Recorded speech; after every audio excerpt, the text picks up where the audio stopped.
मराठमोळी थोडीशी भारी बायको पाहिजे नखरेवाली साधी भोळी मराठमोळी थोडीशी भारी बायको पाहिजे नखरेवाली साधी भोळी। स्वागत आहे मित्रांनो पुन्हा एकदा तुमच्या भावाच्या YouTube चॅनलवरती, ज्या चॅनलचं नाव आहे RS क्रिएशन। तर आजचा व्हिडिओ एकदम खास आणि जबरदस्त झालेला आहे मित्रांनो, जरा स्किप न करता शेवटपर्यंत। व्हिडिओमध्ये वापरले जे बीटमार्क आणि शिकेबी प्रीसेट याची जी लिंक आहे ती मला आपल्या वेबसाईटवर मिळून जाईल, त्यातून तुम्ही इझिली इम्पोर्ट करू शकता अलाइट मोशनमध्ये। तेच आपण व्हिडिओमध्ये वापरले जे मटेरियल आहे याची लिंक तुम्हाला आपल्या वेबसाईटवर मिळून जाईल, तेथून तुम्ही इझिली डाउनलोड करू शकता आणि यूज करू शकता स्टेटसमध्ये। तर चॅनलला नवीन असेल तर चॅनलला सबस्क्राईब करा आणि बेल आयकॉन ऑलवर सेट करा। तर तुमचा जराही न वेळ घालवता व्हिडिओला सुरुवात करूया। जय श्रीराम जय शिवराय मित्रांनो। तर सगळ्यात पहिल्यांदा अलाइट मोशन ओपन करून घेतल्यानंतर सिंपली आपला प्रोजेक्टमध्ये यायचं आहे। आता प्रोजेक्टमध्ये आल्यानंतर आजच्या व्हिडिओमध्ये जे बीटमार्क प्रीसेट दिलेलं आहे ते तुम्हाला ओपन करून घ्यायचे आहे, म्हणजेच आपल्या अलाइट मोशनमध्ये इम्पोर्ट करून घ्यायचं आहे। आज व्हिडिओमध्ये आपण फक्त बीटमार्कच यूज करणार आहोत। तुम्हाला जे मटेरियल आहे किंवा जे लेअरिंग्स आहे ते तुम्हाला बीटमार्कमध्येच दिलेले आहेत। तर सिंपली ॲड करून घेतल्यानंतर सगळ्यात पहिल्यांदा बीटमार्क ओपन करून घ्यायचा आहे। ओपन करून घेतल्यानंतर याचा ओव्हरऑल लुक तुम्हाला अशा प्रकारे दिसून येणार आहे। तर तुम्ही ओव्हरऑल जो डेमो बघितला आहे त्याच्याप्रमाणे हा पण स्टेटस इथे क्रिएट करणार आहोत। तर सगळ्यात पहिल्यांदा स्टार्टिंगला येऊन खालील प्लसचे नाव क्लिक करून मीडियामध्ये जायचं आहे। तर मीडियामध्ये गेल्यानंतर बघू शकता अशा प्रकारे सिंपली आजच्या स्टेटसचं मटेरियल राहणार आहे। तर मटेरियलमध्ये सगळ्यात पहिल्यांदा एक इमेज ॲड करून घ्यायचा आहे। आता हा इमेज मी इथं डेमोसाठी यूज करतोय, इथं तुम्ही कोणता इमेज यूज करून हा स्टेटस आहे तो क्रिएट करू शकता। इथं तुम्ही स्वतःचा इमेजही लावून हा स्टेटस क्रिएट करू शकता। आता इमेज ॲड करून घेतल्यानंतर वरती 3 डॉटला क्लिक करून फिल कंपोजिशन एरिया एकदा क्लिक करायचा आहे, म्हणजेच काय होईल की आपला इमेज आहे तो इथं फुल स्क्रीन होऊन जाणार आहे। आता यापेक्षाही जास्त साईज वाढवण्यासाठी मूव्ह ऑन टास्कबार ऑप्शनवर क्लिक करून 3rd ऑप्शनवर क्लिक करायचे आणि सिंपली अशा प्रकारे इथं आपल्याला साईज वाढवून घ्यायचे, बघू शकता कमी जास्त करून। आता कमी जास्त केल्यानंतर बघू शकता अशा प्रकारे इथं आपल्याला तो इमेज लेअर सेट करायचा आहे आणि याची लेंथ आहे ती आपल्याला इथं बघू शकता की कितीपर्यंत आपण वाढवणार आहोत। आपली जी 9.2 या सेकंदाच्या बीटमार्कपर्यंत म्हणजेच 9.25 सेकंदापर्यंत वाढवून घ्यायचे आहे। आता वाढवून घेतल्यानंतर या इमेज लेअरला सिलेक्ट करून ब्लेंडिंग आणि ऑपेसिटीमध्ये जाऊन इथं आपल्याला ब्लेंडिंग आणि ऑपेसिटीची जी लेअर आहे ती आपल्याला 40 पर्यंत ठेवून घ्यायची आहे आणि 40 पर्यंत ठेवल्यानंतर बॅक निघून इफेक्टमध्ये जायचं आहे, ॲड इफेक्टमध्ये जायचं आहे आणि सर्च्युलेशन व्हायब्रन्स हा इफेक्ट सर्च करून ॲड करून घ्यायचा आहे आणि सर्च्युलेशन व्हायब्रन्समधला सर्च्युलेशन आहे ते -100 करून टाकायचं आहे, म्हणजे याचा ओव्हरऑल लुक तुम्हाला अशा प्रकारे दिसून येणार आहे। त्यानंतर हा इमेज लेअर लॉंग प्रेस करून अशा प्रकारे बॅकग्राऊंडला घेऊन यायचं आहे, बघू शकताय। आता बॅकग्राऊंडला घेऊन आल्यानंतर याचा ओव्हरऑल लुक तुम्हाला अशा प्रकारे दिसून येणार आहे। आता नेक्स्ट स्टेप काय करायचं आहे, परत एकदा स्टार्टिंगला येऊन खालील प्लसचे नाव क्लिक करून मीडियामध्ये जायचं आहे आणि मटेरियलमध्ये दिलेली जी ब्लॅक PNG दिलेली आहे ती सिंपली ॲड करून घ्यायची आहे। आता ॲड करून घेतल्यानंतर यालाही आपल्याला काय करायचं आहे, आधी थोडीशी साईज वाढवून तिथं आपल्याला ती खाली सेट करून घ्यायची आहे। आता सेट झाल्यानंतर बघू शकताय की अशा प्रकारे सेट झालेलं आहे आणि याची लेंथ आहे ती आपल्याला 9.25 सेकंदाच्या बीटमार्कवर वाढवून घ्यायची आहे। त्यानंतर ही आपली PNGची लेअर आहे ती ही लॉंग प्रेस करून इमेजच्या वरतीच्या लेअरवर अशा प्रकारे घेऊन यायची आहे। आता बघू शकता इमेज लेअरची आपली खाली लेअर आहे त्याच्यावरती अशा प्रकारे घेऊन आल्यानंतर याचा ओव्हरऑल लुक तुम्हाला अशा प्रकारे दिसून येणार आहे। त्यानंतर परत एकदा स्टार्टिंगला येऊन खाली प्लसचे नाव क्लिक करून मीडियामध्ये जायचं आहे आणि जो तुम्हाला 23 सेकंदाचा जो व्हिडिओ दिलेला आहे तो अशा प्रकारे त्याचं ट्रान्झॅक्शन राहणार आहे, तो सिंपली ॲड करून घ्यायचा आहे।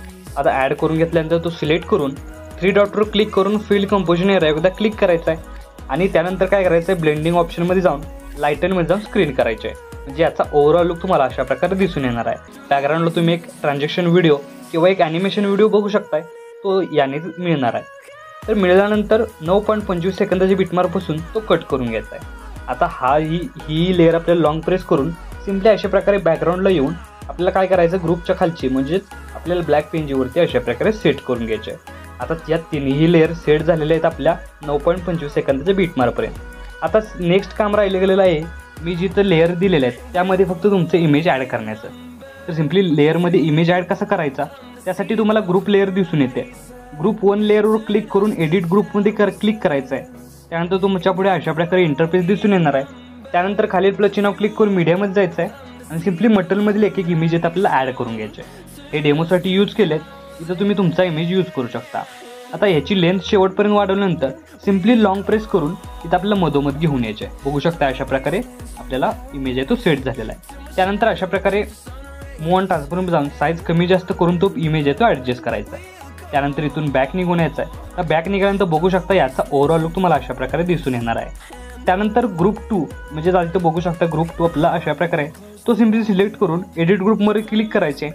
त्यानंतर परत एकदा स्टार्टिंगला इथं आपल्याला एक इमेज ॲड करून घ्यायचा आहे आणि त्याची लेंथ शेवटपर्यंत वाढवून घ्यायची आहे आणि तो इमेजला आहे तो मध्ये घेऊन यायचा आहे. म्हणजे अशा प्रकारे आपल्याला सेट करायला येईल आणि त्याची साईज वाढवून येत आपल्याला तो अशा प्रकारे सेट करता येईल. तर सेट झाल्यानंतर बघू शकता की दोन्ही इमेज लेअर तुम्हाला याचा ओव्हरऑल लुक तुम्हाला अशा प्रकारे दिसून येणार आहे. आता इथं 2 इमेज लेअर ॲड झालेले आहेत. अशाच प्रकारे काय करायचं आपल्याला थर्ड इमेज लेअर अशाच प्रकारे ॲड करायचे. बघू शकता अशा प्रकारे इथं आपल्याला ॲड केलेलं आहे. साईज वाढवून इथं आपल्याला लॉंग प्रेस करून मध्ये घेऊन यायचे आणि मध्ये घेऊन आल्यानंतर अशा प्रकारे इथं आपल्याला काय करायचं आहे साईज कमी जास्त करून तो इमेज लेअर सेट करून घ्यायचा आहे. आणि सेट करून घेतल्यानंतर बॅक निघून बघू शकता याचा ओव्हरऑल लुक तुम्हाला अशा प्रकारे दिसून येणार आहे. अशाच प्रकारे चौथी ही लेअर एडिट करून इथं आपल्याला परत एकदा ॲड करून बघू शकता अशा प्रकारे लॉंग प्रेस करून म्हणजे शेवटपर्यंत लेंथ वाढवून लॉंग प्रेस करून आपल्याला मधोमध घेऊन यायचे. आणि त्यानंतर इथं तुम्ही ॲडजस्ट करू शकता मूव्ह ऑन ट्रान्सफॉर्मेशन जाऊन. आता ॲडजस्ट केल्यानंतर बॅक निघून यायचं आहे आणि या समोरच्या ज्या 2 लेअर आहेत इथून बघू शकताय की आपल्या ज्या 2 लेअर आहेत त्या सिम्पली 5.6 पासून चालवणार आहे. याचं ट्रान्झॅक्शन आहे ते वेगळं आहे. बघू शकता याचं ट्रान्झॅक्शन आहे ते तुम्हाला अशा प्रकारे दिसून येणार आहे आणि पहिलं ट्रान्झॅक्शन आहे ते आपल्याला अशा प्रकारे एक युनिक पद्धतीने शो होतं आहे. बघू शकता अशा प्रकारे. आणि हे दुसरं आपलं ट्रान्झॅक्शन. तर पहिलं ॲनिमेशन आहे ते क्रिएट झालेलं आहे. आता सेकंड ॲनिमेशनसाठी आपल्याला काय करायचं आहे इथे 9.25 सेकंदाच्या बिटमार्कवर येऊन खाली प्लसची नाव क्लिक करून मीडियामध्ये जायचं आहे आणि मटेरियलमधील एक इमेज आहे तो सिम्पली या तिन्ही बिटमार्कला इथं आपल्याला ॲड करून घ्यायचा आहे. तर बघू शकता आपल्या तिन्ही इमेज लेअर ॲड झालेले आहेत. त्यानंतर प्रत्येक इमेज लेअर 3 डॉटला जाऊन फिल कंपोजिशन एरिया एकदा क्लिक करायचा आहे. म्हणजेच काय करायचं आहे की आपला इमेज आहे तो इथं सेट करून घ्यायचा आहे. तर सेट करण्यासाठी सिम्पली लेअरला क्लिक करून वरती 3 डॉटला क्लिक करून फिल कंपोजिशन एरिया एकदा क्लिक करायचा आहे. त्यानंतर क्लिक झाल्यानंतर तिन्ही इमेज लेअर सेट झालेले आहेत. आता परत एकदा 9.25 सेकंदाच्या बिटमार्कवर येऊन इथं आपल्याला काय करायचं आहे मीडियामध्ये जायचं आहे. आणि मीडियामध्ये दिलेला जो PNG दिलेला आहे तो सिम्पली अशा प्रकारे ॲटोमॅटिक इथं आपल्याला सेट होऊन जाईल. इथं तुम्हाला साईज वाढवायची नाही काय नाही अशा प्रकारे सेट होऊन जाईल आणि याची लेंथ शेवटपर्यंत वाढवून घ्यायची आहे. त्यानंतर आपल्याला 9.25 सेकंदाच्या बिटमार्कवर येऊन खालील प्लसची नाव क्लिक करून मीडियामध्ये जायचं आहे आणि जो इंक इफेक्ट 2 सेकंदाचा दिलेला आहे तो सिम्पली या तिन्ही बिटमार्कला म्हणजे 9 झाल्यावर 11ला 11 झाल्यावर 13ला अशा प्रकारे तिन्ही लेअरला ती अप्लाय करायचे म्हणजेच ॲड करायचे. आता ॲड झाल्यानंतर त्या पहिल्या लेअरला क्लिक करून ब्लेंडिंग आणि ऑपेसिटीमध्ये जाऊन लाईटनमध्ये जाऊन स्क्रीन करायचे. अशा प्रकारे बघू शकता स्क्रीन झाल्यानंतर याचा ओव्हरऑल लुक तुम्हाला अशा प्रकारे दिसून येणार आहे. अशा प्रकारे तिन्ही लेअरीत आपल्याला काय करायचे त्या स्क्रीन करून घ्यायचे म्हणजे याचा ओव्हरऑल लुक तुम्हाला अशा प्रकारे दिसून येणार आहे. तर सिम्पली बघू शकता की याचा सुरुवातीपासून ओव्हरऑल लुक तुम्हाला अशा प्रकारे दिसून येणार आहे. तर आपला स्टेटस आहे तो इथं क्रिएट झालेला आहे. आता याला सेव्ह करण्यासाठी काय करायचे वरती ॲरो चिन्ह इथं आपल्याला क्लिक करायचे आहे. क्लिक केल्यानंतर व्हिडिओचं ऑप्शन सिलेक्ट करून एक्सपोर्टवर क्लिक करायचं आहे. अशा प्रकारे आपला स्टेटस आहे तो HD मध्ये सेव्ह होऊन जाईल. तर आजच्या व्हिडिओमध्ये एवढंच मित्रांनो. भेटू पुढच्या व्हिडिओमध्ये. तोपर्यंत काळजी घ्या.